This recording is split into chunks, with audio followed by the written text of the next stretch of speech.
Hello and welcome everybody, I hope you're having a great day and thanks for clicking on the video. Today will be my first devlog, so I'll be running through what I've gotten through so far for my game Trials of the Damned. And before getting into it, this project has been in the works for a while, a long while in fact, but not much has really been done and that couldn't really be helped, but I'll be trying to put a lot more focus into it in hopes to finally get it to at least a decent point, and I just don't want to let the project go. I did discuss why in more detail at the start of the gaming video that I just put out when I'm playing the finals, so go and check that out if you want to just hear more about it. It's in like the first minute or so, the first minute and 30, but I encourage you to watch the whole video because personally I think it's great.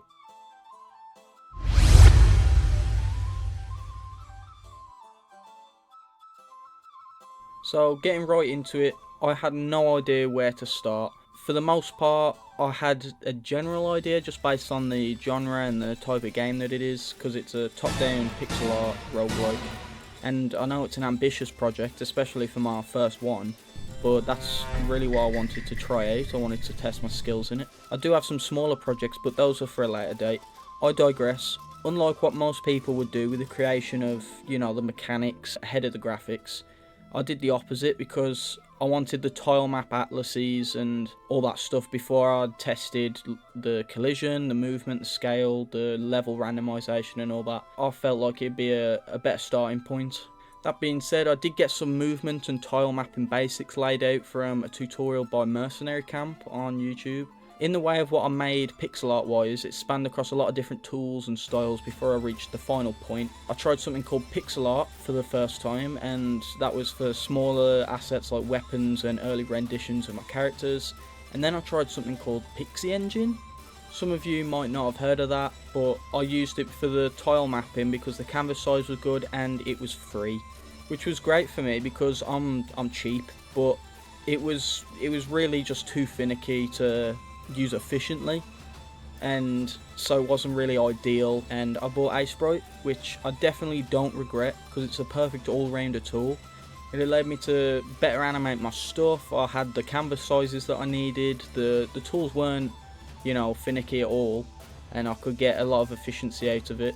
And I'll be just showing some of the stuff on screen that I've been making with it, and that basically helped me push all my stuff to the next level. I did go through one rendition of the tile maps and I didn't like it, so I just redid all of them, obviously from the base of what I had, because with a tile map you need each of the tiles to line up so it looks seamless, and what I was doing on Pixie Engine just wasn't seamless, so I just redid it all in Aseprite and now it is.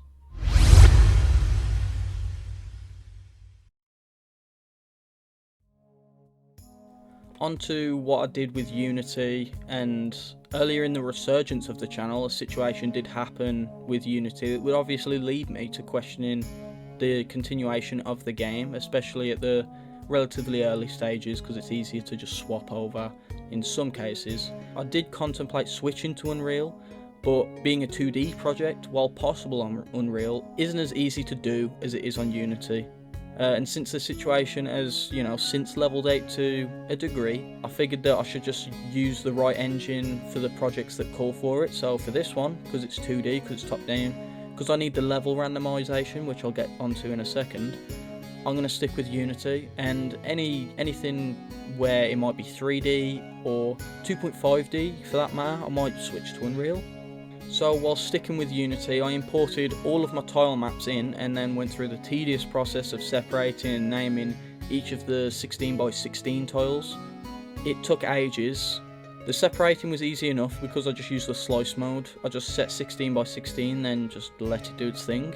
But naming them took the most time, just because it told 1157 tiles. It was around about 40%, and I say 40% because I have 7 total dungeon types / biomes, and I'll show them on screen now. But I only intend for a few of them to be used for any early releases, just to make the process a bit faster, or at least get something out there at a quicker pace. And I did make sure the naming conventions were uniform, so that I could easily just pick out an entire biome if I wanted, an entire wall set, an entire style within that biome, that sort of thing. With these tiles, I was then able to start working on some level randomization. Since I intended for prefabricated rooms to contain everything off the spawn, I needed to know that the randomization process could be simply made and carried out, and simply it was not. You see, I wanted it to be along the same lines as a game called Enter the Gungeon, great game by the way, highly recommended, where all the rooms are defined shapes besides, squares or rectangles, but I couldn't really find anything around that online. I did search for a while. I could absolutely find something for the basic room shapes, but not so much for what I wanted.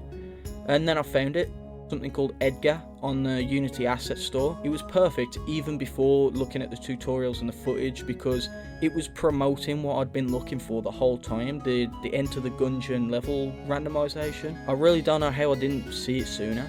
It essentially allowed me to create the prefabricated rooms and the corridors that I wanted, then apply locations for the doorways, and then they would later be connected through an algorithm in accordance with like a level flow diagram sort of thing. I'll put some of those on screen because I did create some.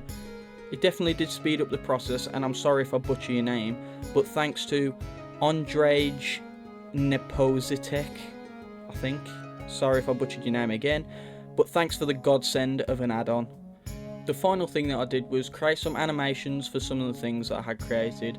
I made some for the character, and it's a little tiny Brazier boy. And comment down below if you've got any names for him. I'd love to hear some of the suggestions, because right now he is just Brazier boy. And I've got some other animations set up, but I don't think I've got those done fully yet. One of the particular bunch of animations that I liked were the doors, but more specifically I liked the magical biomes doors.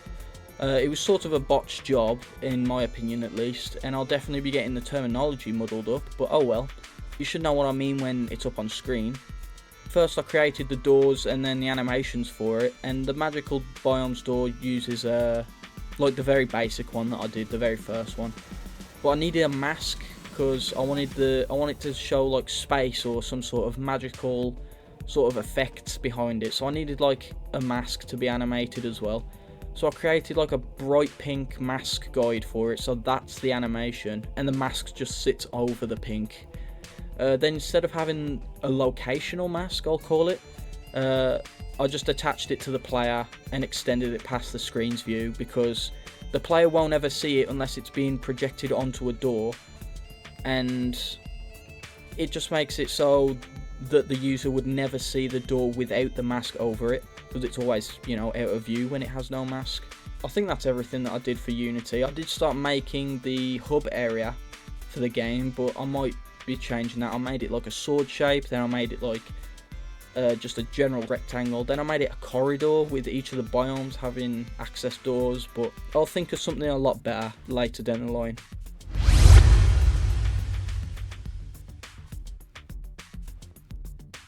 Before I close the video out, the next steps I intend to make are some mechanics being made and implemented, tested, that sort of thing, but also just a simple starting level. As for the combat testing, I'll be getting some stuff figured out with weapon types, because it'll be pretty similar across the board. The animation and sound effect wise is what I mean. But the magic attacks will take a bit longer, because they'll have different visuals depending on the element that you're using for the magic, so fire, shock, all that stuff. But I should be able to sort something out. So with this first devlog out the way for Trials of the Damned, finally, I hope you enjoyed it and can look forward to more gaming and game dev stuff. With all that being said though, drop a like, subscribe, comment what you thought, and I hope you have a wonderful rest of your day. I'll catch you in the next video, guys.